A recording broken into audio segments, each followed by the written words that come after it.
now. Over We'll to keep you, silence. Kama. Avatar Meher Baba Ki Jai. Universal prayer. O Parvardigar, the preserver and protector of all, you are without beginning and without end, non-dual, beyond comparison, and none can measure you. You are without color, without expression, without form, and without attributes. You are unlimited and unfathomable, beyond imagination and conception, eternal and imperishable. You are indivisible, and none can see you but with eyes divine. You always were, you always are, and you always will be. You are everywhere, you are in everything, and you are also beyond everywhere and beyond everything. You are in the firmament and in the depths. You are manifest and unmanifest on all planes and beyond all planes. You are in the three worlds and also beyond the three worlds. You are imperceptible and independent. You are the creator, the Lord of lords, the knower of all minds and hearts. You are omnipotent and omnipresent. Your knowledge infinite, power infinite, and bliss infinite. You are the ocean of knowledge, all knowing, infinitely knowing, the knower of the past, the present, and the future, and your knowledge itself. You are all merciful and eternally benevolent. You are the soul of souls, the one with infinite attributes. You are the trinity of truth, knowledge, and bliss. You are the source of truth, the ocean of love. You are the ancient one, the highest of the high. You are Prabhu and Parameshwar. You are the beyond God and the beyond God also. You are Parabrahma, Allah, Ilahi, Yazdan, Ahura Mazda, and God the Beloved.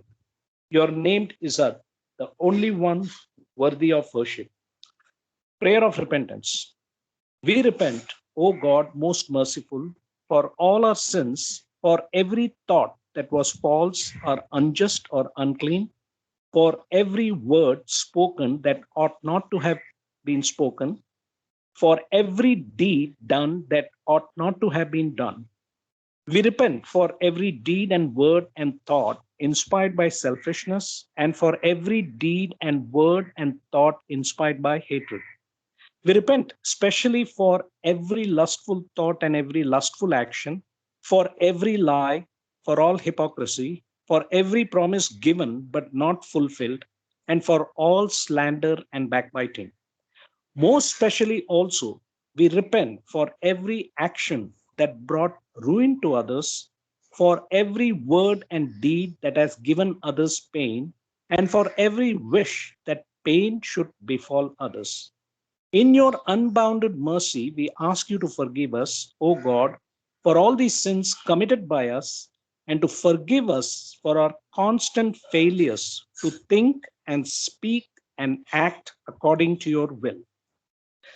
Beloved God, help us all to love you more and more, and more and more, and still yet more, until we become worthy of union with you, and help us all to hold fast to Baba's Daman till the very end.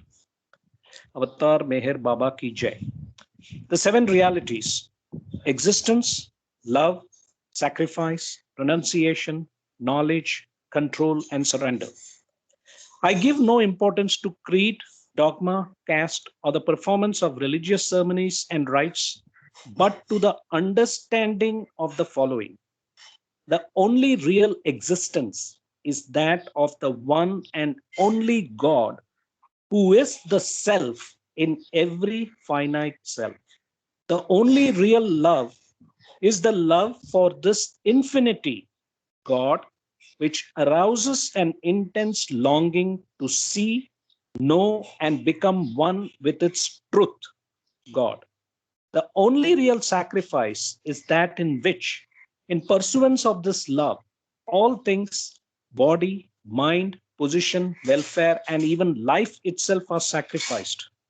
The only real renunciation is that which abandons, even in the midst of worldly duties, all selfish thoughts and desires. The only real knowledge is the knowledge that God is the inner dweller in good people and in so called bad, in saint and in so called sinner. This knowledge requires you to help all equally as circumstances demand without expectation of reward. When compelled to take part in a dispute, to act without the slightest trace of enmity or hatred, to try to make others happy with brotherly or sisterly feeling for each one, and to harm no one in thought, word, or deed, not even those who harm you. The only real control is the discipline of the senses to abstain from indulgence in low desires, which alone ensures absolute purity of character.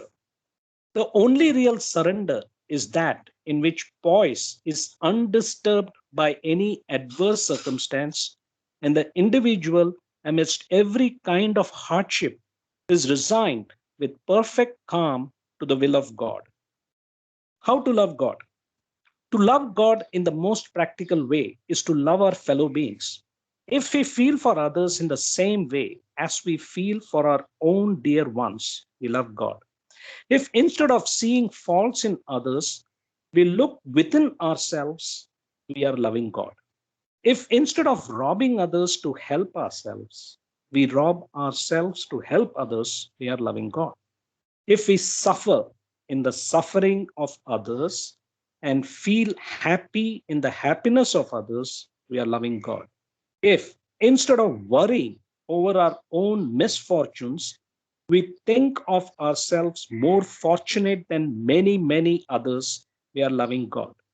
If we endure our lot with patience and contentment, accepting it as His will, we are loving God. If we understand and feel that the greatest act of devotion and worship to God is not to hurt or harm any of His beings, we are loving God. To love God as He ought to be loved, we must live for God and die for God, knowing that the goal of all life is to love God and find Him as our own self. My wish. The lover has to keep the wish of the beloved. My wish for my lovers is as follows: do not shirk your responsibilities. Attend faithfully to your worldly duties, but keep always at the back of your mind that all this is Baba's. When you feel happy, think, Baba wants me to be happy.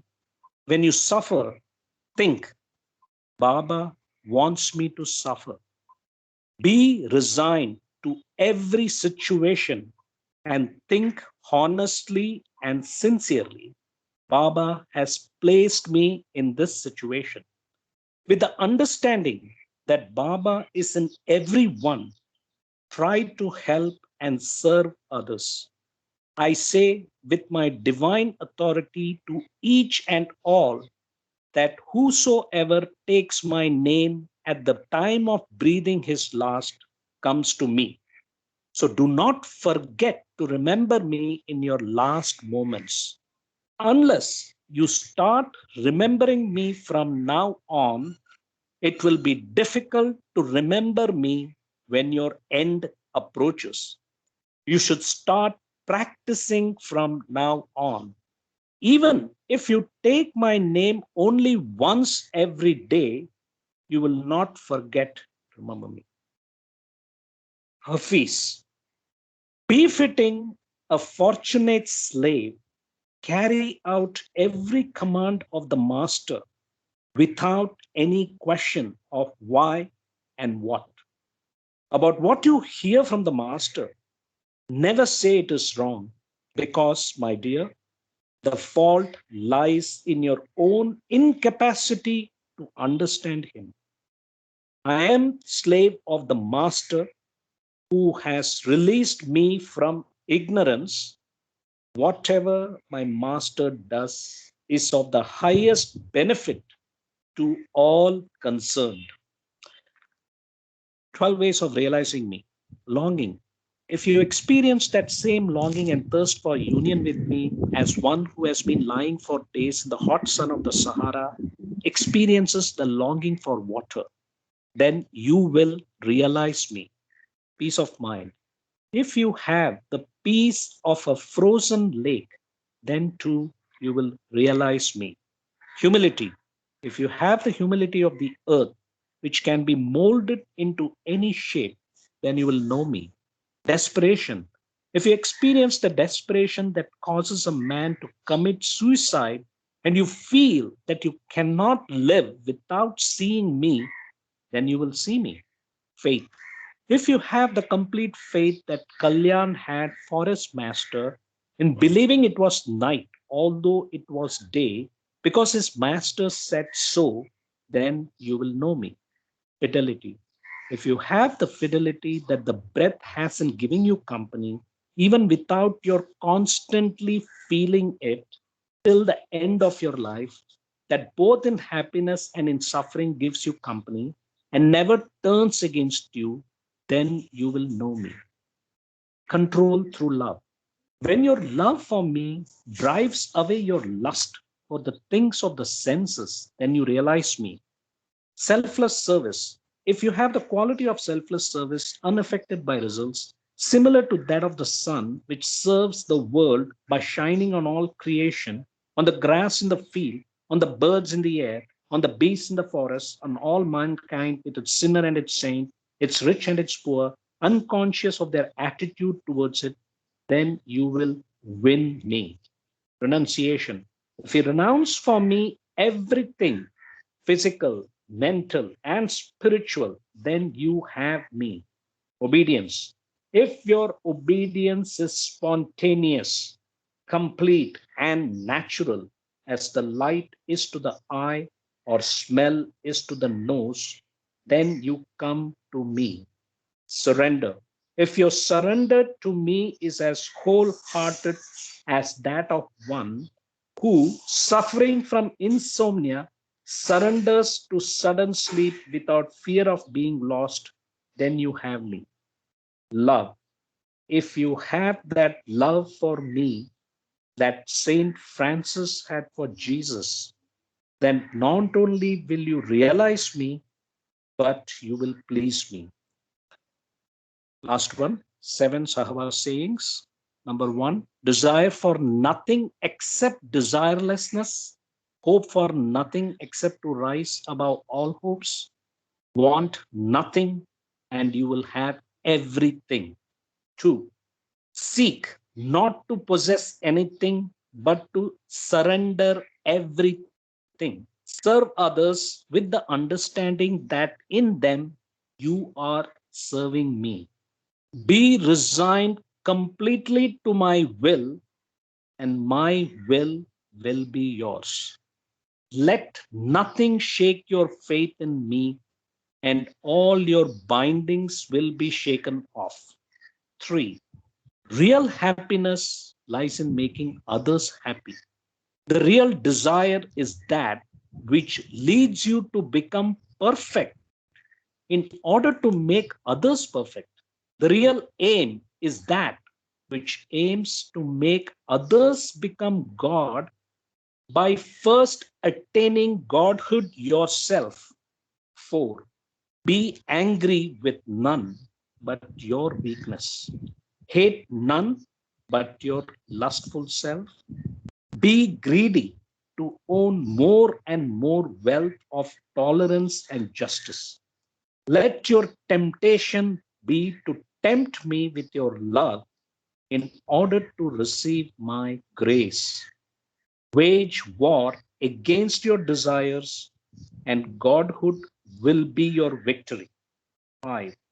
Love others as you would love yourself and all that is yours. Fortunate are they whose love is tested by misfortunes. Love demands that the lover sacrifice for the beloved. 6. Real living is dying for God. Live less for yourself and more for others. One must die to one's own self to be able to live in all other selves. One who dies for God lives forever. 7. This period of Sahavas is the period of my suffering and helplessness. My glorification will follow my humiliation. अवतार मेहर बाबा की जय. अवतार मेहर बाबा की जय. अवतार मेहर बाबा की जय. जय बाबा. Jai Baba, come up. Beautiful. We spent about 16 minutes in this. Lovely. Yeah. Thank you. Mamaji, you're saying something? Jai Baba, can we have Nomita ji sing Bujave? Nomita is outside, so I'm not sure she can sing. Nomita, can you sing? Anyone? Sanjay ji, Jai Baba. Are you able to sing, Nomita? I'm at an art class drawing Baba's photo. We can either sing now or at later 5 minutes before course. Yes, towards the end I'll be better and I'll show you my Baba's painting. I'm just painting Baba. Super. Okay. Okay, Jai Baba. Thank you, Mamaji, Okay. for a request of my melodious voice. So, Hey, so Kama, we are can going you to see read. the screen? Yeah, I can see, but I'm reading from the book, so don't worry All about right. me. You just follow what I'm reading, and so that other people can see the screen and follow that. Yeah. All right, good. All right. So first of all, any questions on the previous reading yesterday and the last 6-7 parts that we have read from anyone?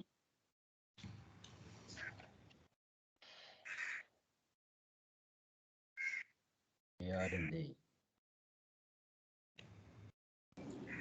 All right, Jai Baba. So I'm going to start reading part 8, the types of meditation.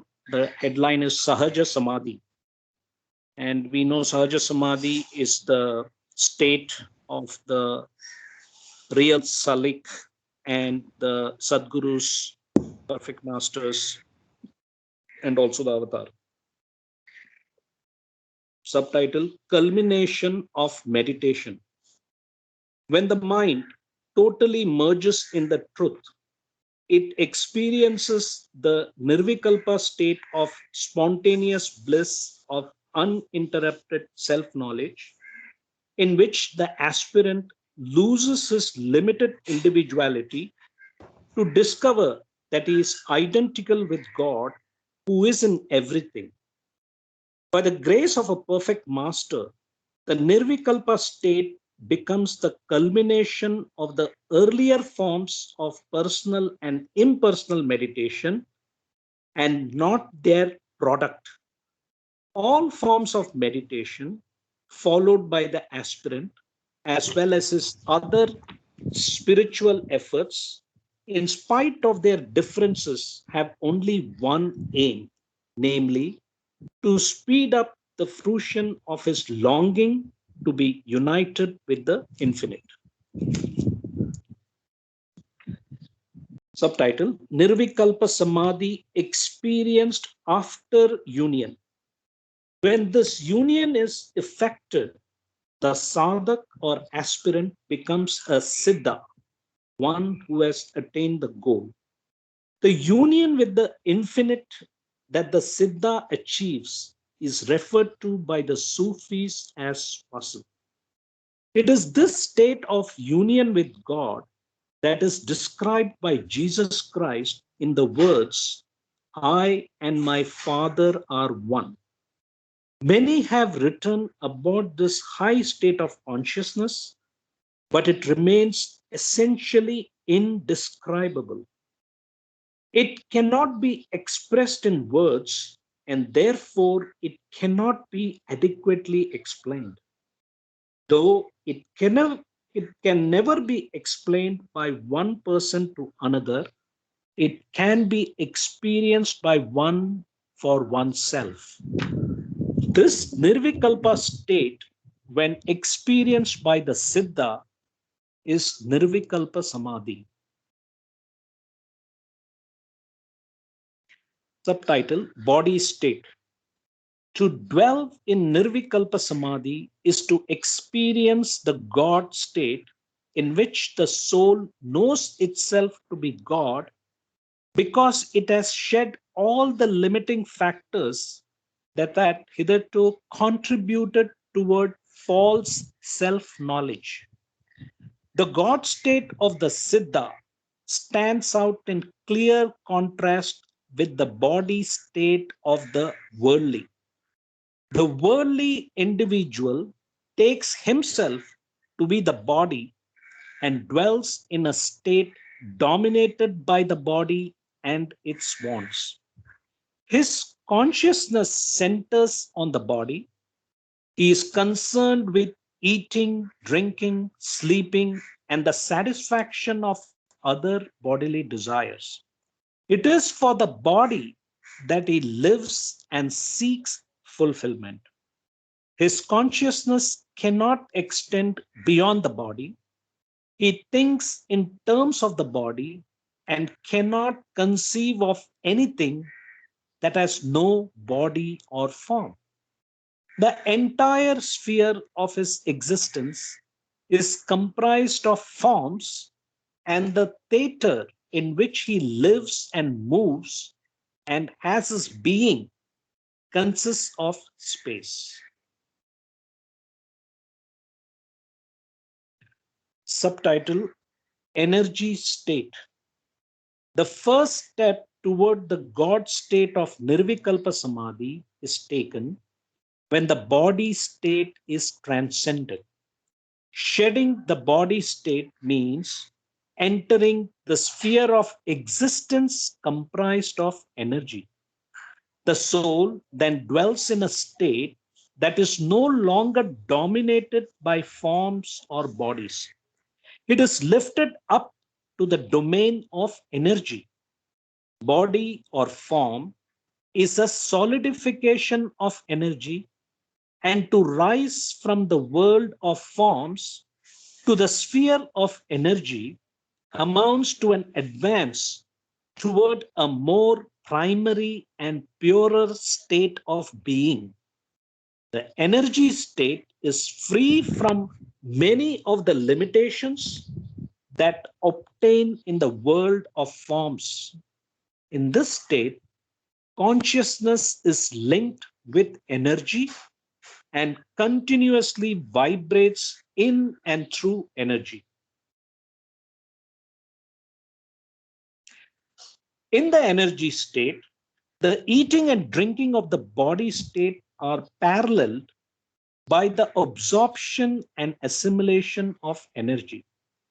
At this level, the soul acquires full control over energy and seeks fulfillment through its use, but its actions are still within the domain of spiritual limitations. It can see, hear, and smell many things that are inaccessible in the body state and can perform many feats. For example, producing light in the dark or living for innumerable years only on energy, which seem to be miracles for those who are in the body state. The entire sphere of the soul's existence is comprised of energy and is dominated by energy. All that it can conceive of or do is in terms of energy and is achieved by means of energy. The energy state is the state of spiritually advanced souls, but it is far from being the state of perfection which expresses itself through the Nirvikalpa Samadhi of the Siddha. The second important step toward Nirvikalpa Samadhi is taken when the soul transcends the domain of energy and enters the domain of the mind. All energy is ultimately an expression of the mind. Therefore, the transition from the energy state to the mind state constitutes a still further advance toward the God state of Nirvikalpa Samadhi. In the mind state, consciousness is directly linked with the mind. It is in no way fettered by the domination of the body or energy, but it is mind ridden. Advanced souls who are in the mind state can read and influence the minds of others. However, the mind ridden state is still within the domain of duality and illusion, and it has to be transcended before the attainment of union with the infinite.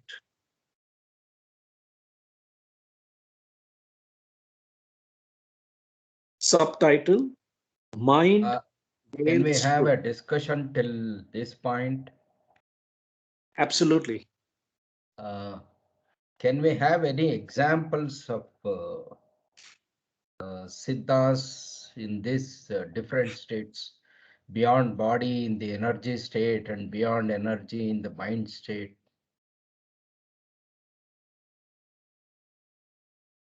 Hey, Baba, one thing we have to remember, what is the definition of Siddha? And page number 246 in the second paragraph. Siddha is defined as one who has attained the goal. The goal is self-realization, God realization, or Nirvikalpa Samadhi. But I believe if I understood your question, what about the souls, what we call as state of spiritually advanced souls who are in the state of energy, which is first to the fourth plane of involution, and spiritually advanced souls on the mind state in the fifth and sixth plane of involution. So the first state that we all are, which is the body state, which is basically the gross body state. Again, semantics of the English. Here it should have been written as gross body state. Then you have the energy state, and then you have the mind state. So I believe that musts and saliks are in different planes of involution between first to sixth. And in God Speaks, Baba has given what are the different characteristics. And also in Discourses, in one of the chapters, we have read what kind of siddhis or powers you will have between the first and fourth plane, which has to do with sound, sound, sight, and smell. But fifth and sixth plane is only about sight and no miracles. Miracles is only between the first to fourth. And depending on which plane you are, you can have certain kinds of siddhis or advanced siddhis based on the higher plane of the energy state. The fourth plane, we know what happens. So I believe that in chart 5 in God Speaks, where Baba has given the definition of first plane, second plane, third plane, the terminology of the people in that, Mahapurush, Satya Purush, I'm not, good in memory, but if you see the chart, it has given you all the different types of, spiritually advanced souls who are in different planes of involution. And I think I have this here, the journey, you could call the yogi sadhak, Mahatma in the third plane, Mahayogi in the fourth plane, Mahapurush Sant in the fifth plane, and Satpurush in the sixth plane. And we know Satpurush is Peer in Sufi terms and Wali in the fifth plane. Okay, Baba. Okay, thank you.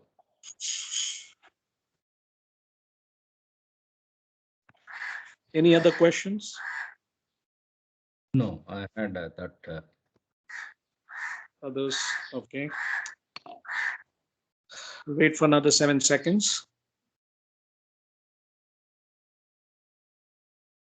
Subtitle: Mind veils truth. The entire advance from the very beginning consists in gradually curtailing and transcending the working of the individual mind. 1 second, screw is. The mind is functioning even in the body state and in the energy state. In the body state, the mind thinks in terms of the body. In the energy state, it thinks in terms of energy, while in the mind state, it thinks in its own terms. However, even when the mind thinks in its own terms, it does not attain knowledge and realization of the infinite because it becomes its own veil between thought and truth. Though the mind may be unencumbered by life in the body state or the energy state, it is still limited by separative consciousness. It might be compared to a mirror that is covered with dust.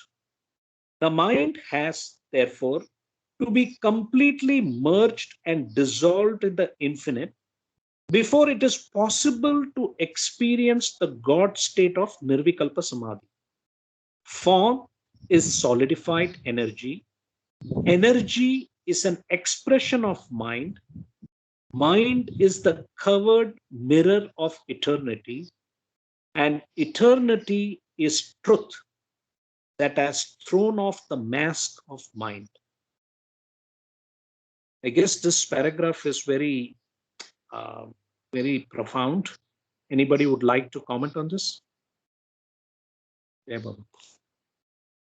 Can we read it again, please? All right. Subtitle: Mind Veils Truth. The entire advance from the very beginning consists in gradually curtailing and transcending the working of the individual mind. The mind is functioning even in the body state and in the energy state. In the body state, the mind thinks in terms of the body. In the energy state, it thinks in terms of energy, while in the mind state, it thinks in its own terms. However, even when the mind thinks in its own terms, it does not attain knowledge and realization of the infinite because it becomes its own veil between thought and truth. Though the mind may be unencumbered by life in the body state or the energy state, it is still limited by separative consciousness. It might be compared to a mirror that is covered with dust. The mind has, therefore, to be completely merged and dissolved in the infinite before it is possible to experience the God state of Nirvikalpa Samadhi. Form is solidified energy. Energy is an expression of mind. Mind is the covered mirror of eternity. And eternity is truth that has thrown off the mask of mind.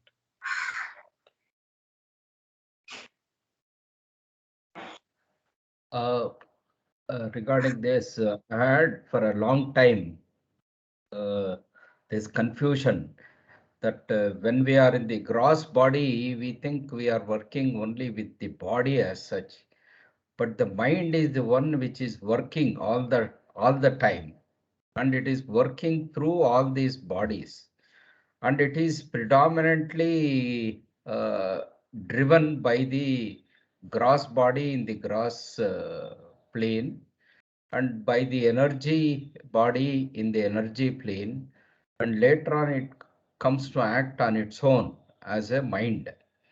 So the central force which drives the whole living architecture is the mind. Is this idea correct that I have? Babaji, if I can Yes, add, go ahead, go ahead. yeah, I think it's quite clear on page 3 of God Speaks. I know I keep referring back to that, but that's the foundation. It says that uh, we are never, whenever we are in the gross body, we are not conscious of the subtle body and the mental body. So I think the body and the mind can be said to be separate, because we have the penchant to combine body and mind. I think Would that be right to say that there are two different aspects of the journey? No, Because if we when take we are it in the as because when we are in the subtle or when in the subtle plane, I mean subtle sphere, the time we are our medium of experience is the subtle body. When we are in the mental sphere, then our medium of experience is the mental body. So I think that's something which sort of even I was thinking about, but I think the chart on page 2 of God Speaks and the whatever is written on page 3, if you go through that, that will probably answer what you are asking. Does it make sense? Am I making sense? no, I feel what I feel is, say, if we are as we are in the gross body, all our activity is done through the mind that we carry in this gross body, or the mind which is central is working through the gross body because it is covered with the gross body or stuck with the gross body. Otherwise, it could function as its own, but it is driven only through the body. That means the central agency which is driving us to do all our activities is always the mind, whether we are in the gross sphere or the subtle sphere or into the mental sphere. That is my understanding. I want to say corroboration or clarity on this issue. Can I attempt to say what I have understood? This is Jayanti. So for the gross body, basically is driven by the brain. And the brain has got two parts. One is that it comes automatically, or we can call it as an instinct. The other one is based on our own data, based on our own information that we have collected, it comes. So that collection of the data is driven by our mind, and mind is driven by the sanskaras. So the mind creates either the false self or the false information, which is the interpretation based on our own experience and exposure that we give, or sometimes it gives the truth also. So based on our sanskaras, either we go through the truth path of the mind or we go through the false self. The false self creates the ego and it has its own other byproducts of it. But mostly our day-to-day activities in this gross body is activated through the mind. And how we are keeping the sanctity of the mind is dependent upon various variables. And one of the major variable is our ego. The second point that I wanted to say is the subtle body and the mental body. This when you come to the subtle body, which is like now the fourth plane kind of the third plane kind of a thing, you are like above the mind. You have conquered the mind and you are somewhere closer to the truth. And once you have gone to the mental body, the mind stops actually. The mind is towards the truth. The veil is removed, is what I have understood till now. Okay. Any other inputs? I don't think even when you're in the mental body, the veil is removed. Still, mind is acting with duality. So Yes. the progression is correct, but I think it's not yet kind of explanation. On this page, as it says, the mind has therefore to be completely merged and dissolved in the infinite before it is possible to experience the God state of nirvikalpa samadhi. So So even in the sixth plane, there is a duality. Right. That duality is played by the mind only, but Correct. to a greater extent, it would have reduced from a gross. Yes, I believe so. I understand. Thank you. Yeah, the intensity of our sanskaras decreases, but I think the mind, like a CPU, functions from level 1, state 1 to state 6, and that would that be a, I mean, I think an analogy of a CPU would be, I think, something which can probably make it. Yes, that is my idea that the whole and through all our journey, either in the gross, say, dualistic, materialistic activities, as well as our spiritual journey through the different planes, everything is through only mind. And mind drives, and its drive is halted or limited to the body which for which we are fixed. When you are in the gross plane, your activity is only through the gross plane and related to gross activity. But when you lift yourself beyond the gross plane to the subtle, mind acts through the say subtle plane. This is the progress I feel it is. So the central mind remains the same through and through. Kama, any summarization on this or clarity on this? Sure, Jai Baba. Is there anybody who'd like to add any of their own comments or observations?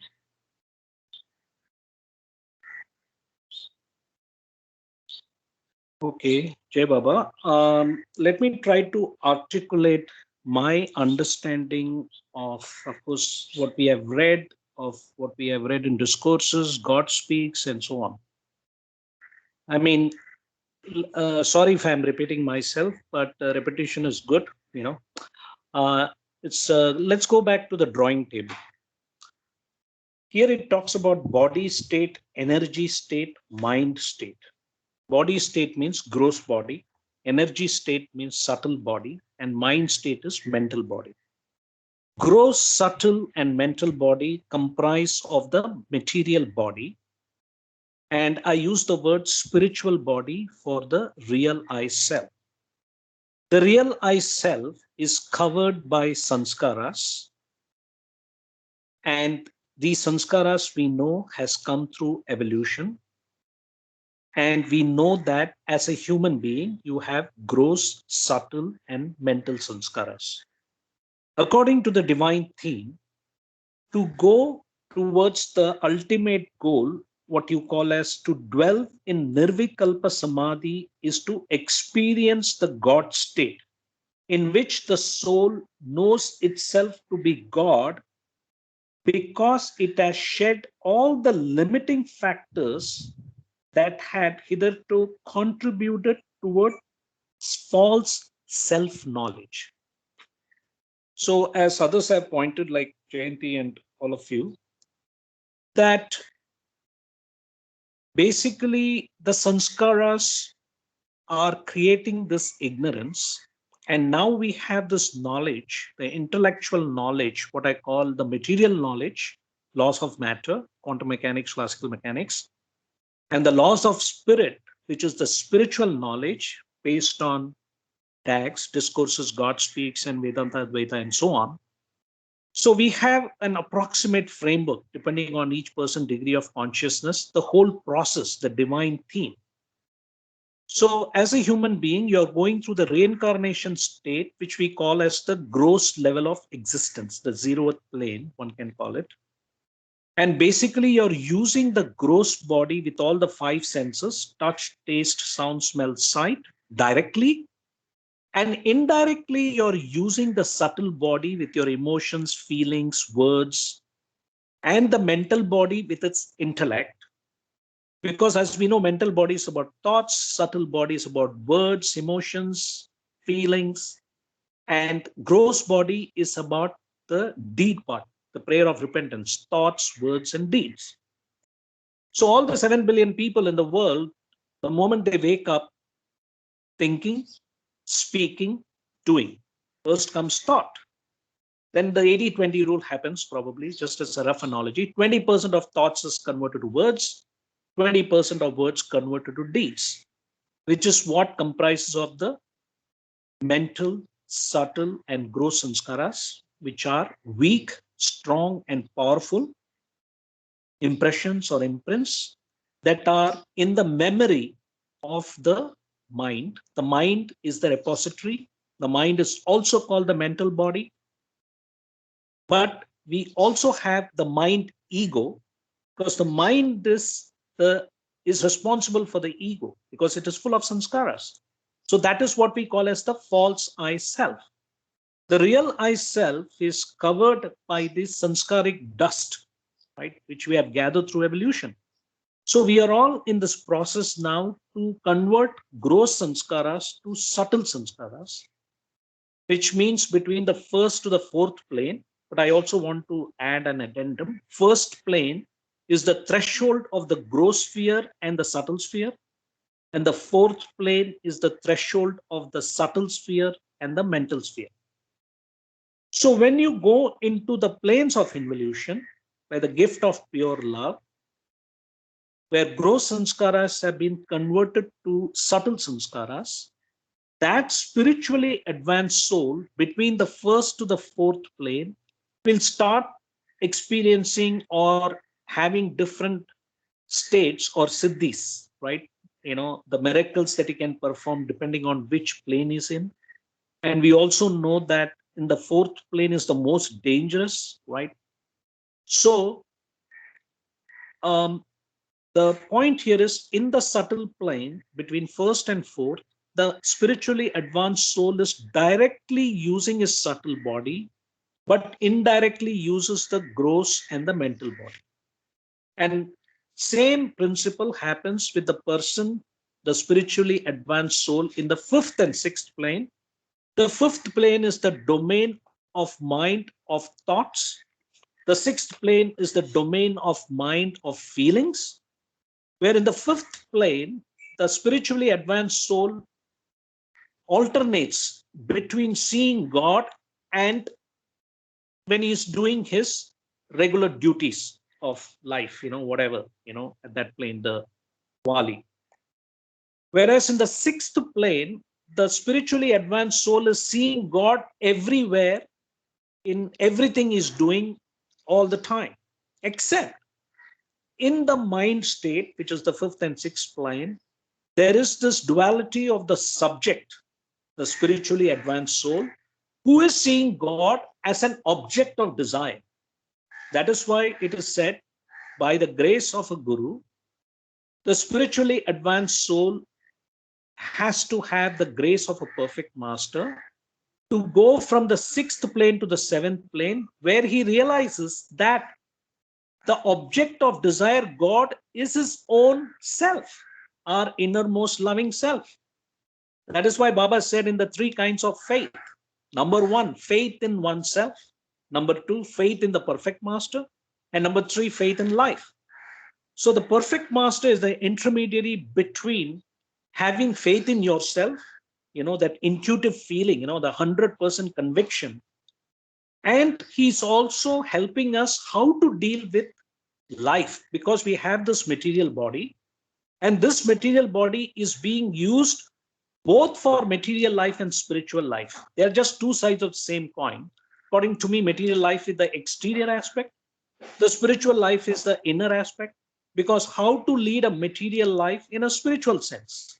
So all those things that we read today in the prayers is about how we relate with life, with relationships, So I think the aspect of the energy state, mind state, and the gross body state is much more explained in detail in God Speaks, about the direct use of the gross body and the indirect use of subtle and mental body if you're on the gross plane of existence, and so on and so forth. In the mental body, fifth and sixth plane, you will be using the mind directly, but indirectly the subtle and the gross body. So this is how I interpret this. And the beauty here is, one thing I really liked is, energy is solidification of matter. Form or matter is solidified energy.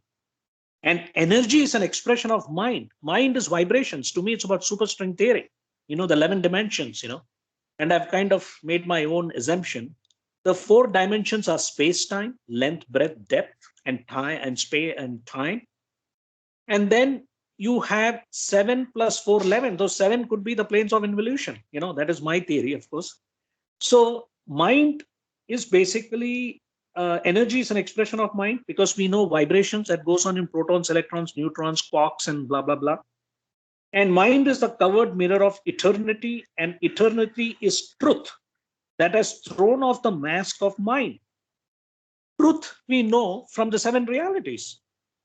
The first reality, existence. Baba doesn't say divine love. First reality is existence, eternal existence, I believe is the favorite of Doc Mama.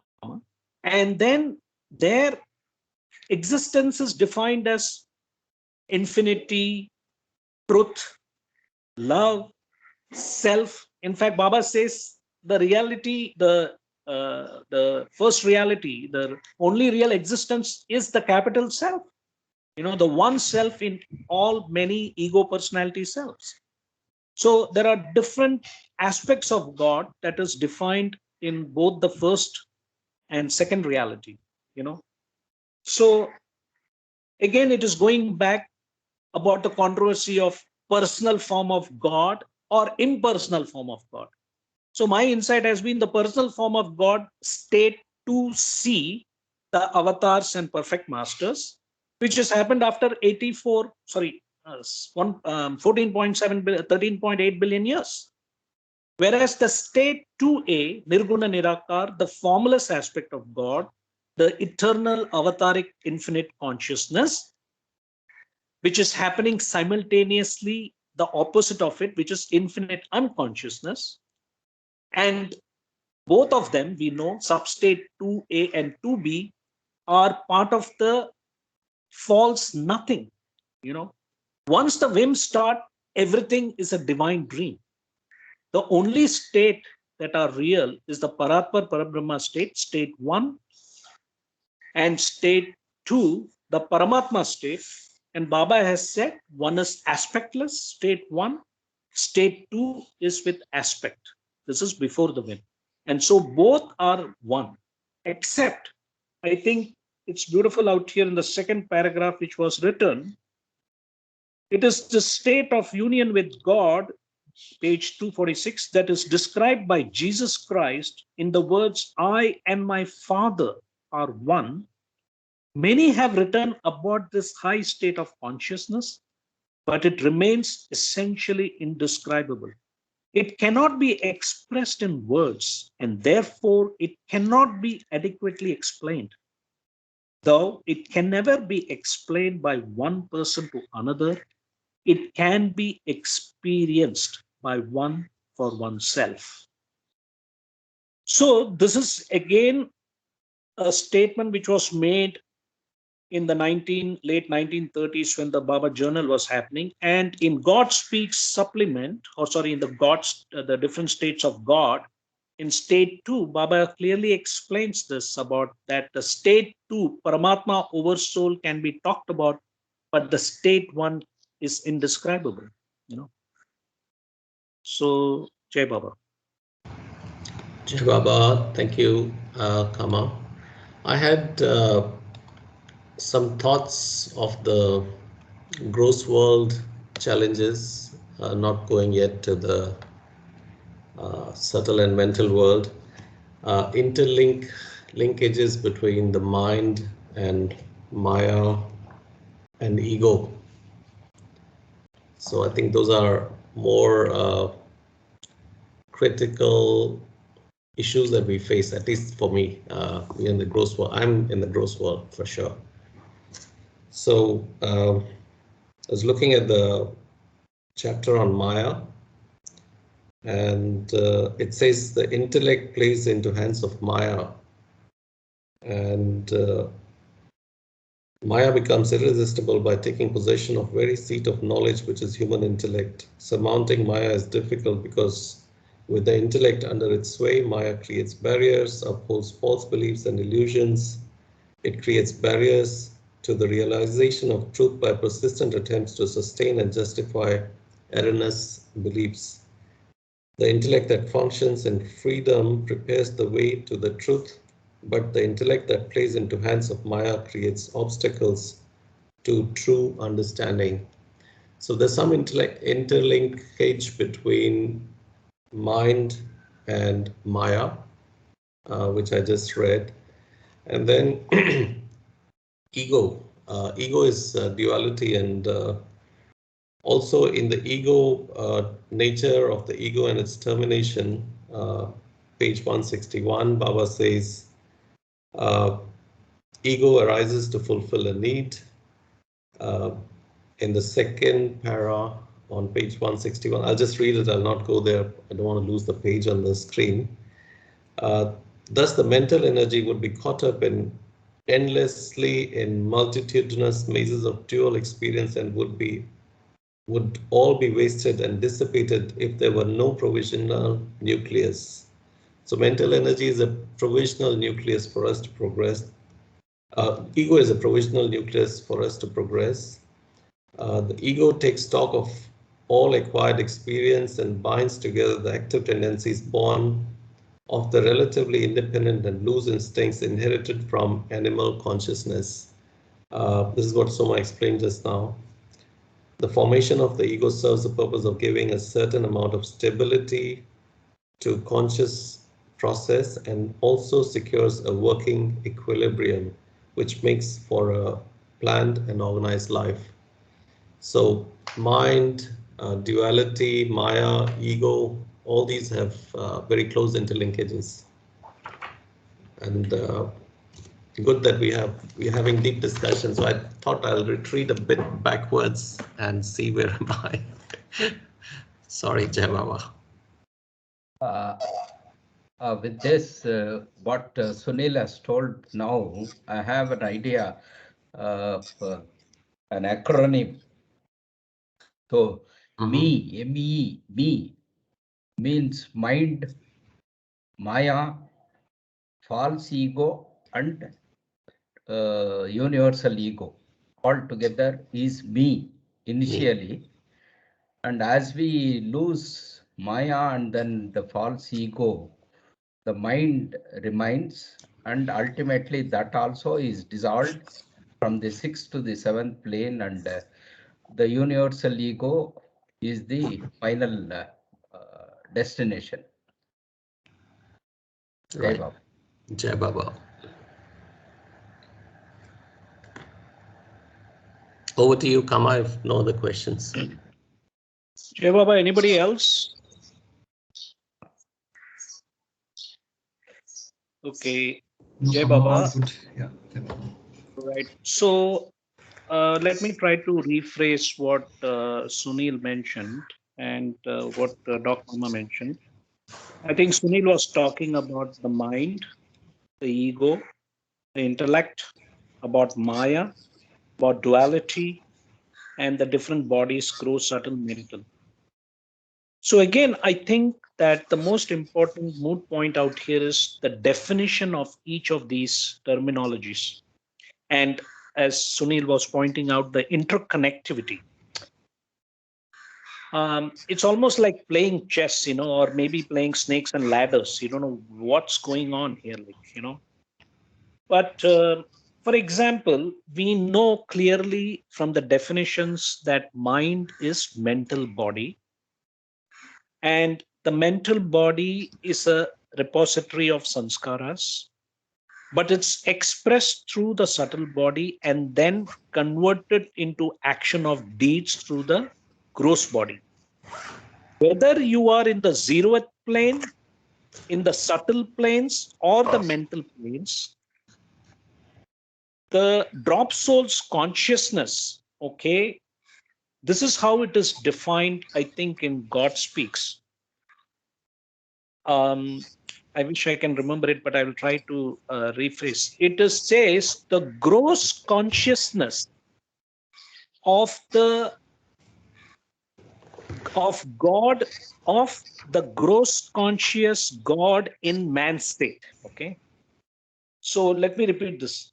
The gross consciousness of the gross conscious God in man's state experiences the gross world or the gross sphere of existence directly with the gross body and with the use of the 5 physical senses.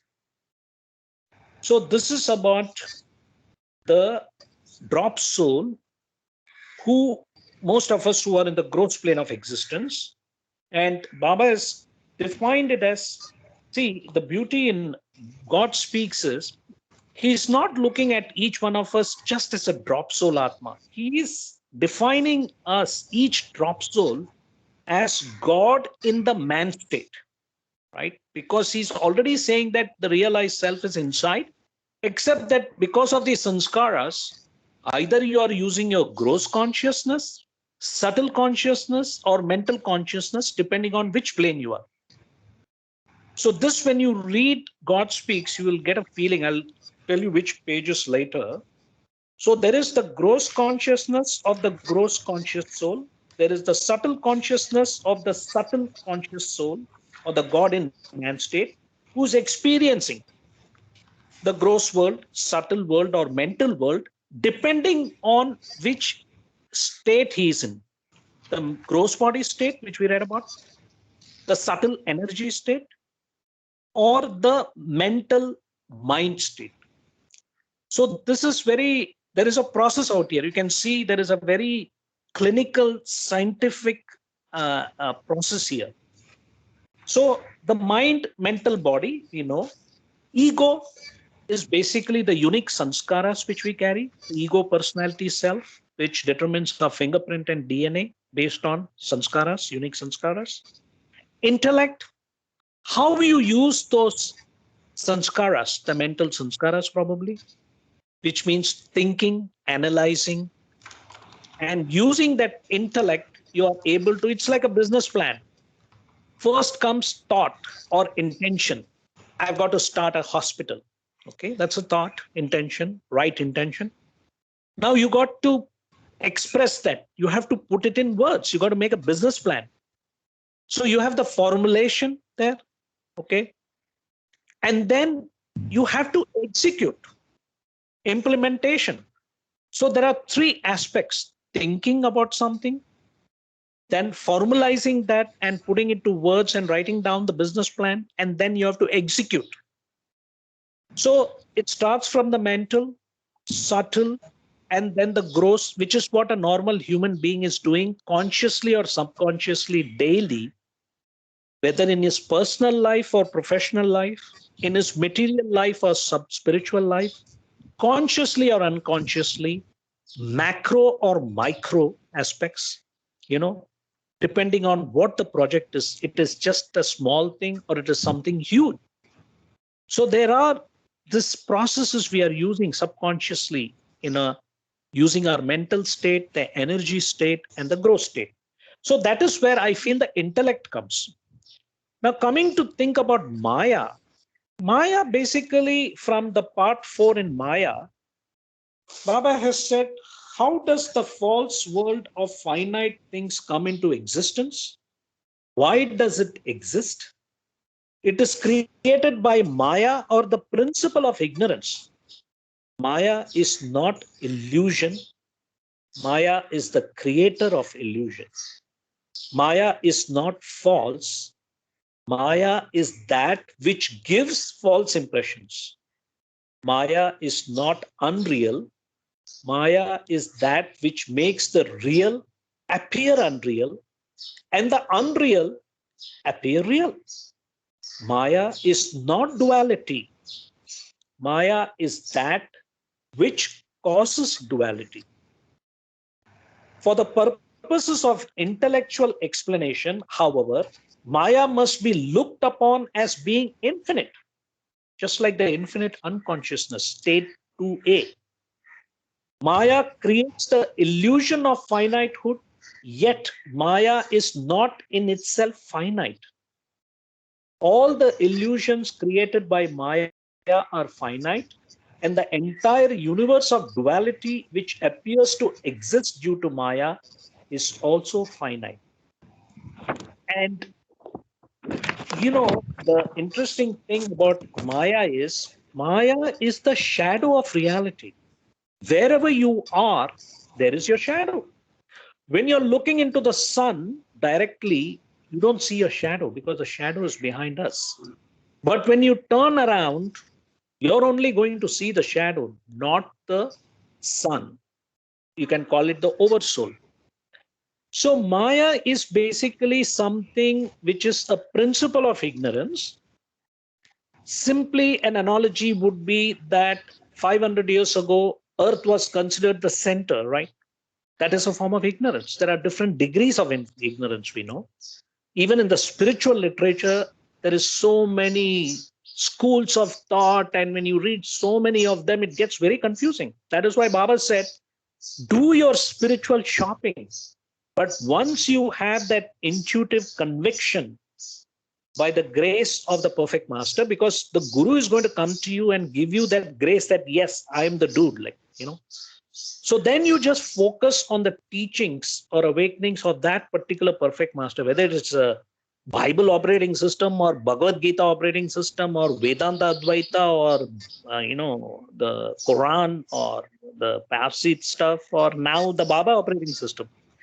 So I think coming back to this part of Maya, yes, it will take some time to absorb that, but Maya is the shadow of reality.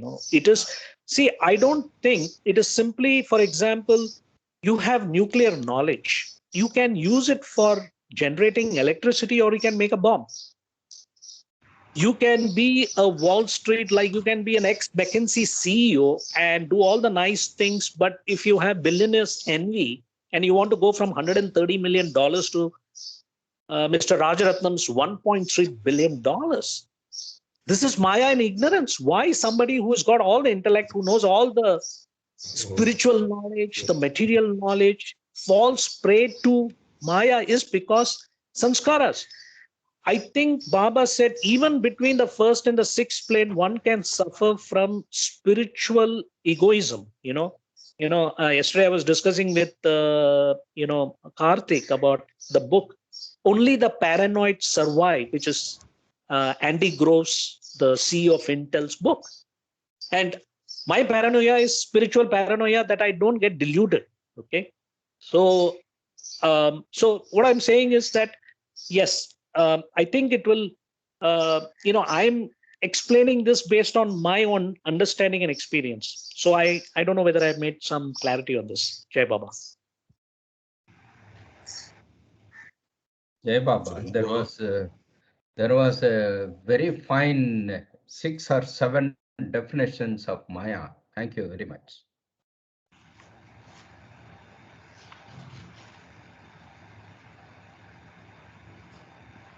There are no any other discussion. We can go ahead, read further.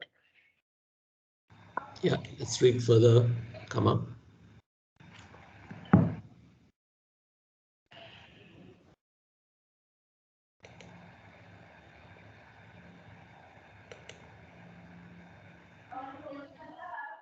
You need some rest.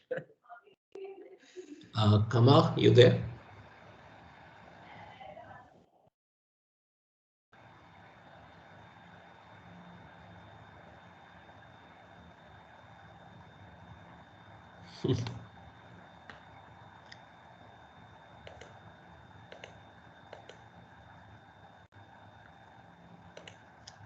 Kama, are you there?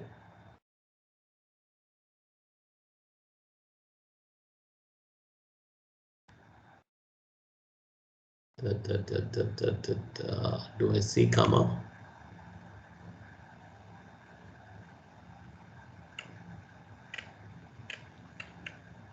I think Kama is dropped off. So, Mamaji, would you like to read from where he left?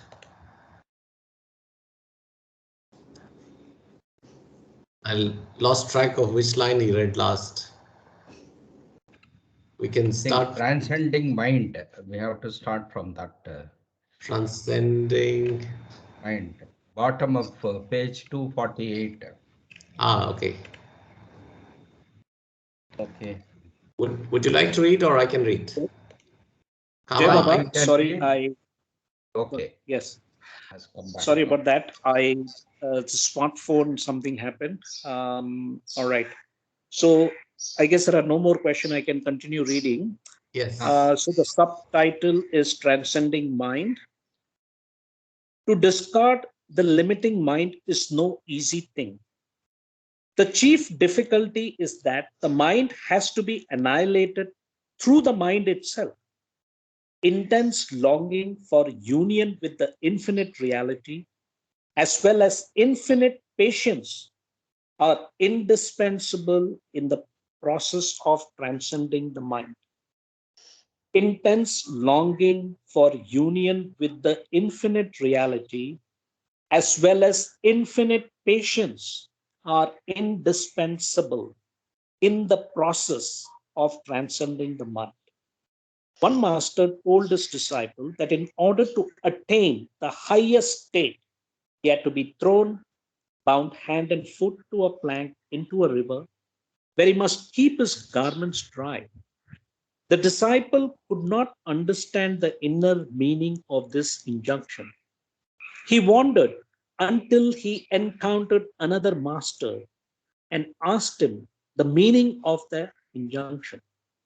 This master explained that in order to attain God, he had to long intensely for union with him, as if he could not live another moment without it, and yet to have the inexhaustible patience that could wait for billions of years.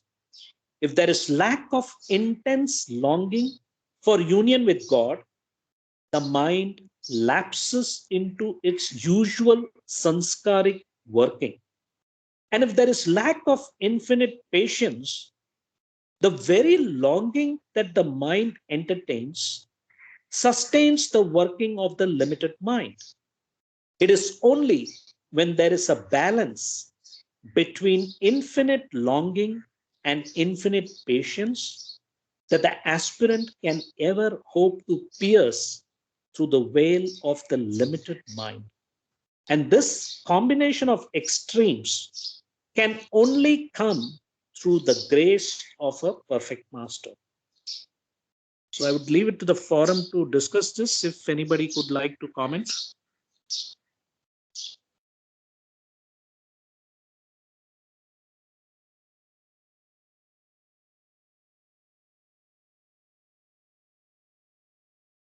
How this explanation fits into the uh, say example given that he should immerse but should not get wet. So how does that explains that? Good point. See, analogies are always approximations.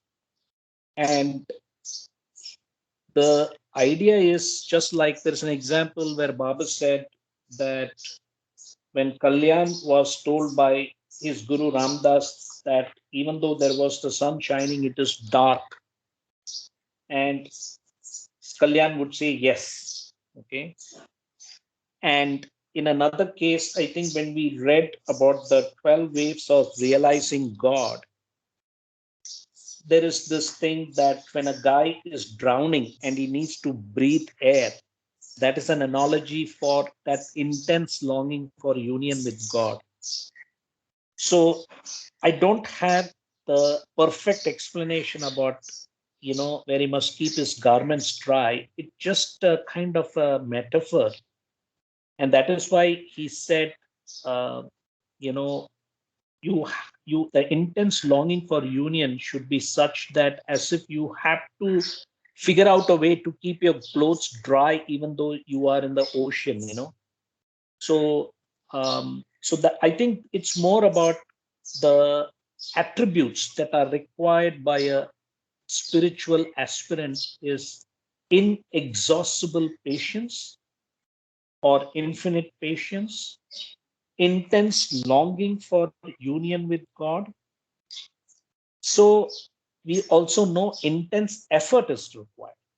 So you have intense effort, you should have inexhaustible patience along with intense longing.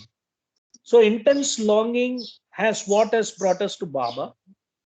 And Baba has given us the literature so that we can get some clarity about the process. And we have to keep doing intense effort to work through this process and parallelly have infinite or inexhaustible patience and not say when it's happening, because that is surrender.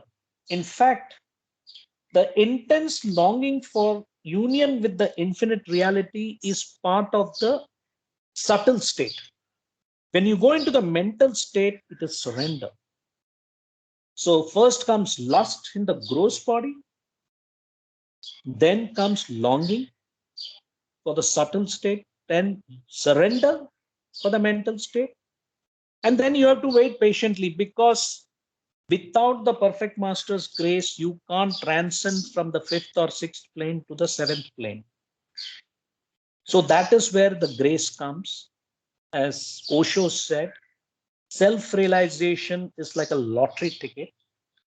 When you win, it's like winning the lottery. You don't know when, but it will happen. But the funny thing is, the paradox is that you're already there. It is only the false identification with the body, the gross, subtle mental body, or even having this false ignorance that the God realization or God is an object of desire. He's not. He's your own self. So that is why I talked about self-abidance. I think Ravi had given a comment about personal form of God and impersonal form of God. My strategy is, when I think about Baba, I also parallelly try to make that intense effort to think about the formless self behind him. Because Baba said, I'm not this body. Before he dropped his body, he said, please don't get attached to the form. We are all formless. And human being, we know we have full and complete consciousness. So for me, that has been a great breakthrough, to be able to, just like, I had written something which I did not finish. Just like light is a wave or a particle, depending on the context. Similarly, when you're watching a movie, if I am not forgetful of the fact that behind the movie is the white screen, which is an analogy for the realized self, then I'm there. I can be watching the movie and I'm looking at the movie, but all the time I'm cognizant of the fact there is a self behind. There's another analogy, two analogies which we know about, is Baba has talked about, or some other people, that women in the villages who have to travel long distances to get potfuls of water, they are all gossiping, but they have 4 or 5 different pots on their head. They are gossiping, smiling, talking, but they're always balancing, making sure that the pot doesn't spill. Similar example I have is about the ladies who work in these construction sites in different cities, especially they have their babies in the ground and they are taking all this concrete up, but always they are cognizant of the fact that I have to make sure nothing happens to the baby. That is the kind of remembrance that Baba wants us to do, that he wants us to remember him in every act, not forgetting that he is doing it through us. You are only an actor. You're not the doer. You're not the director. So just an analogy. Jai Baba. I think those analogies were beautiful, Kama. Perfect answer to Mamaji's question, I thought. Thank you, Jai Yes, Baba. yes. Thank you. It's 11:20. Okay, so let's continue, finish the reading, and Yeah. then see what happens. Yeah, okay. I will Sure. not stop. Go ahead. Subtitle: God State of Nirvikalpa Samadhi. To dwell in Nirvikalpa Samadhi is to dwell in truth consciousness. This God state cannot be grasped by anyone whose mind is still working. It is beyond the mind, for it dawns when the limited mind disappears in final union with the infinite. The soul then knows itself through itself and not through the mind. The soul then knows itself through itself and not through the mind. The worldly individual knows that he is a human being and not a dog. The same way in Nirvikalpa Samadhi, the soul just knows that it is God and not a finite thing. The worldly person does not have to keep repeating to himself that he is not a dog, but a human being. He just knows without having to make any special effort that he is a human being. In the same way, The soul in Nirvikalpa Samadhi does not need any artificial inducing of God consciousness through repeated auto-suggestions. It just knows itself to be God through effortless intuition. In the same way, the soul in Nirvikalpa Samadhi does not need any artificial inducing of God consciousness through repeated auto-suggestions.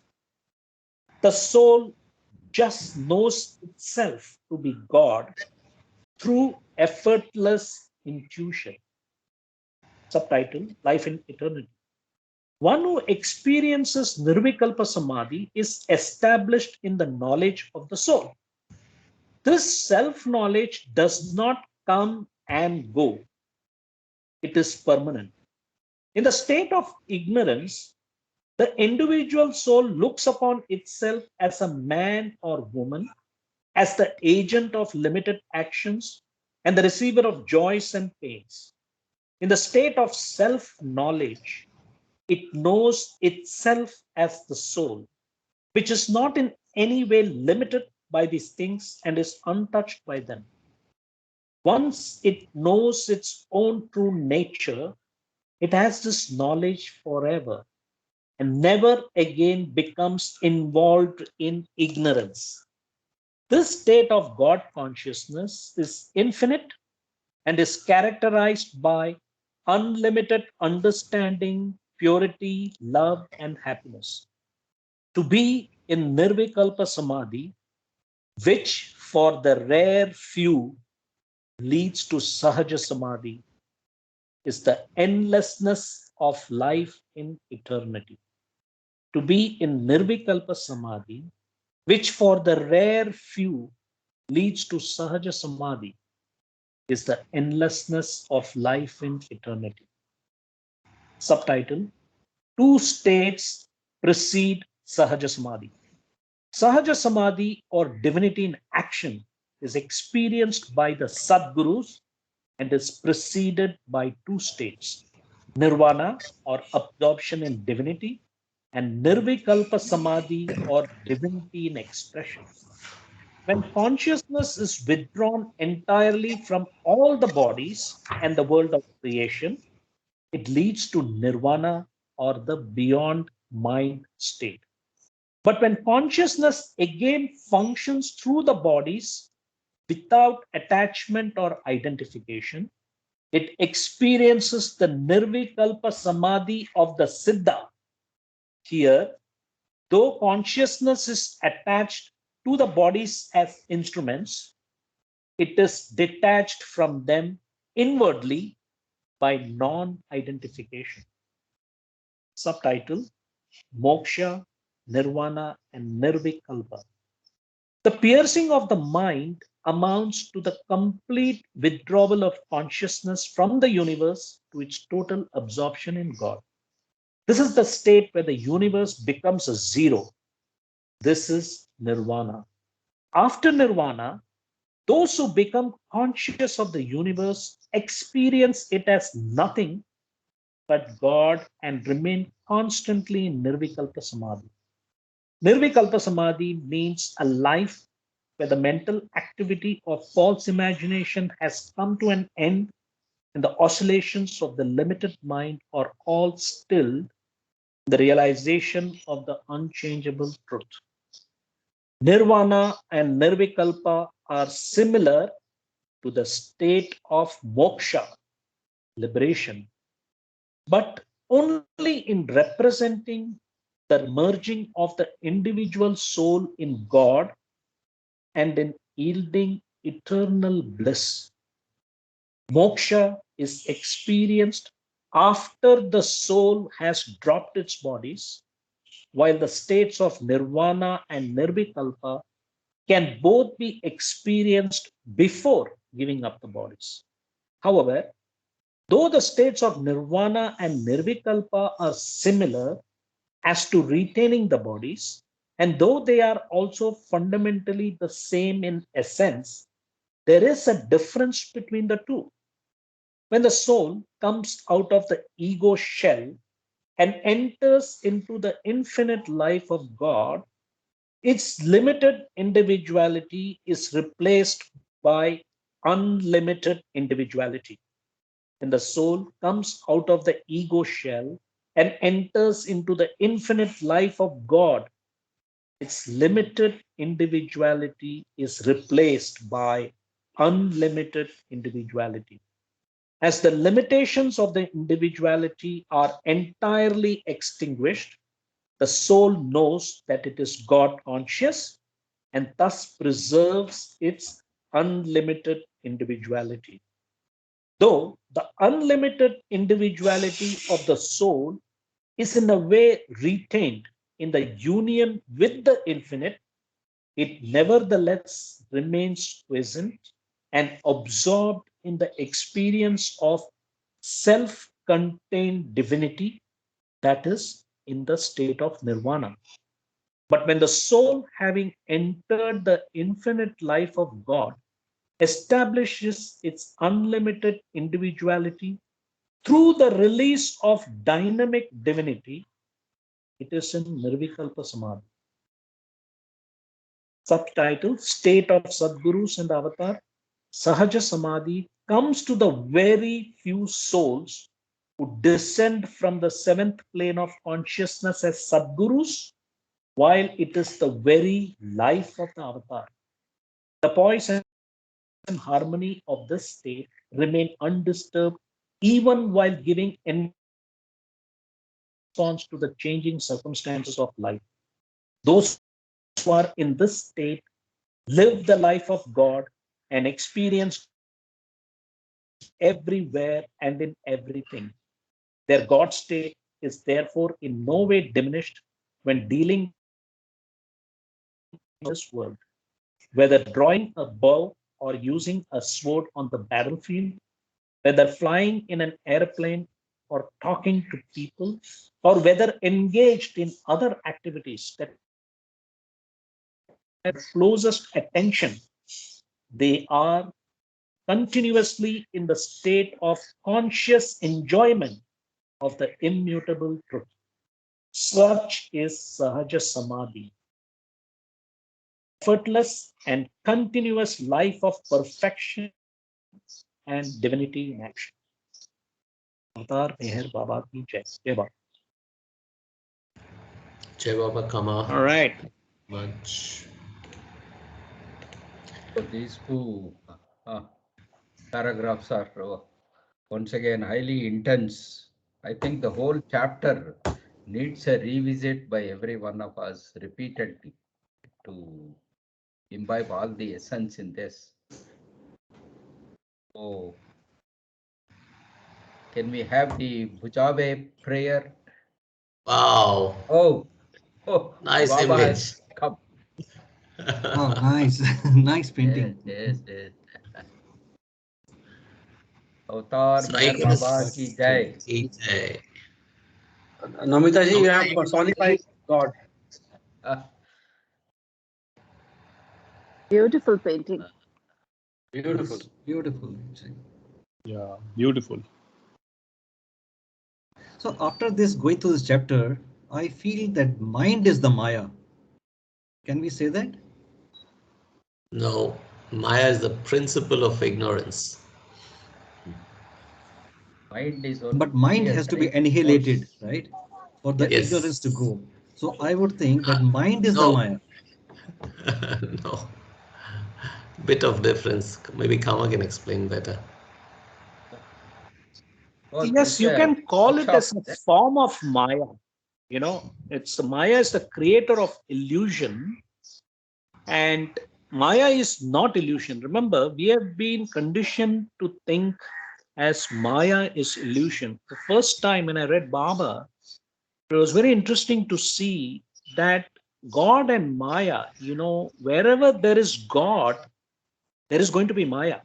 Okay. Wherever you are, because the sun is always shining, there is going to be your shadow. The point is, are you going to look at yourself or you're going to look at the shadow? Just an analogy, you know. So the mind, if you clinically look at it, it has come through evolution.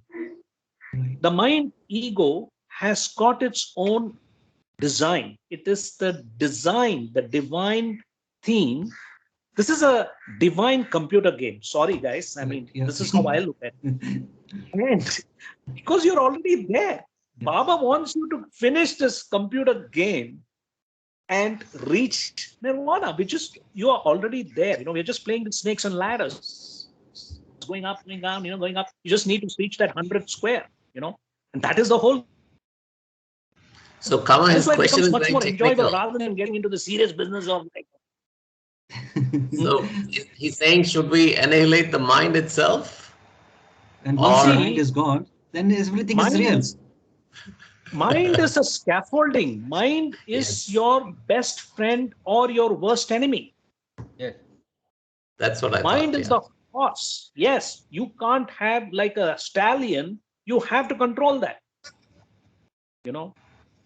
So I think that, see, there are different approaches to it. If you have pure bhakti yoga, it doesn't matter.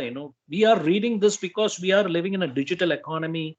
We are based on data science, data information. That is why Baba dictated this, so that everybody can use this as a way. It's a scaffolding, because knowledge, you don't need it. Knowledge is the opposite of ignorance, frankly. So I think that Maya, and yes, the definition of Maya is beautifully given in those 4 parts, but mind ego is a tool for us to, it's like what Baba has said and other people have said, a thorn is needed to remove the thorn. So the mind has to be used to remove itself. It's a very difficult to conceptualize this, Yeah, Baba. So Maya is required to remove Maya, or mind is required to remove Maya. Yes. Yes. Mind is required. So mind is Maya. Yes, No. mind is one of Maya. You don't say let's use words very diligently. It's like saying Maya is Maya. No, Maya is a form. Let's call it this way. One way of looking that Maya is form. Mind is the making of Maya. Maya is the agent which makes the mind. It is not Controls the mind. the principle behind all the ignorance. Okay. But we need mind to get our mind. That is the essence of it. No, I look at it differently. You have data, like, one data was like sun. Earth is the center of the universe. Okay, that was one data. And everybody believed in it because somebody said that. And now later on, they discovered that no, we are just another thing, like a quark. There's so many stars, so many solar systems, so many galaxies, so many multi-universe. We know that knowledge. And Baba has also said there have been many avatars. Okay. This is the Baba operating system for this particular 21st century time, which we heard in that Quaker oat story. I think that is a beautiful analogy. Yes. That's it. Whatever works for you, Baba is not saying you got to just stick to me. You can use whatever works for you. You want Bhagavad Gita, great. You want Quran, great. Do whatever you like. Jai Baba. Jai Baba. Rajesh, sir, can we go on? Yes, please. Okay. Namita, are you going to Let's sing? start. Anybody singing? Sanjay ji, anybody singing the Bujawa prayer? Jai Baba, I'm at the studios. It may not be easy for me to speak. Mamaji, I'll sing and record it and send it to you. Sorry.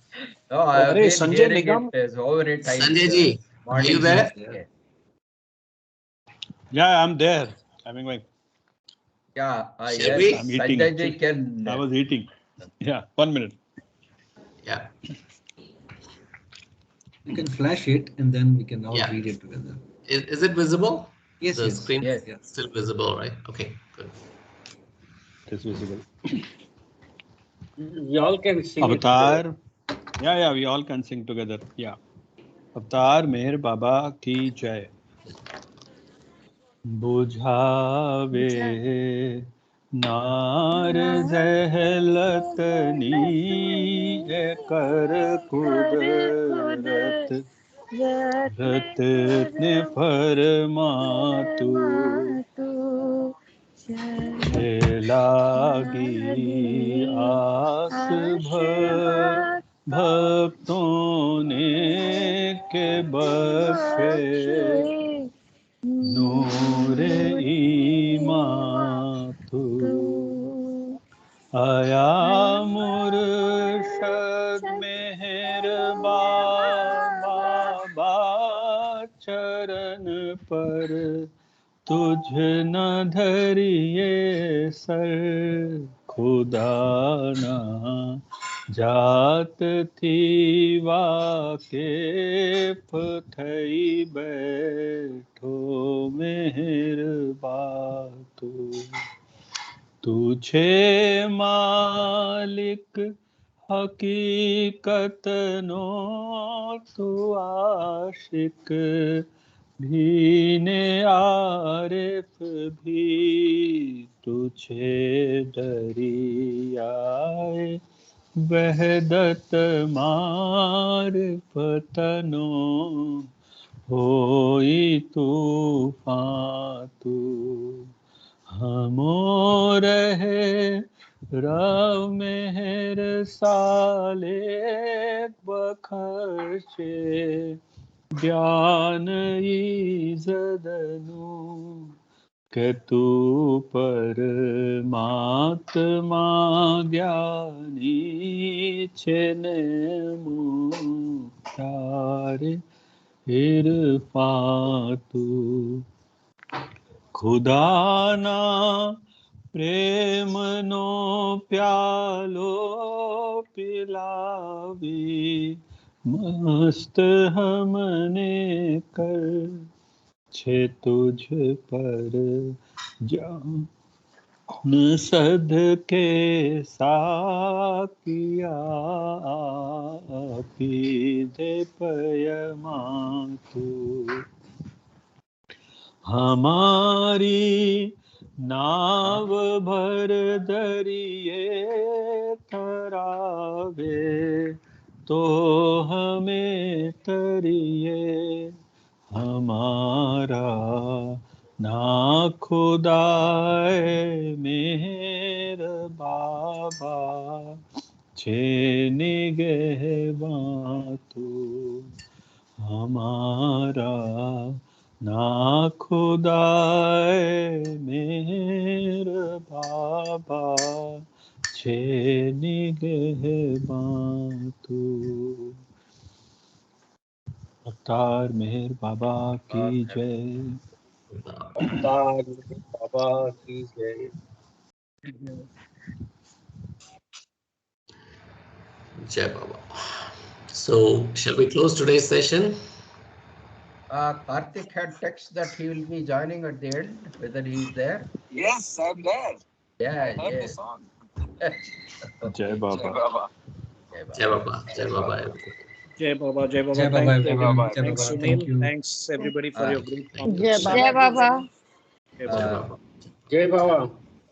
Jai Baba. Jai Baba. Namita, your painting is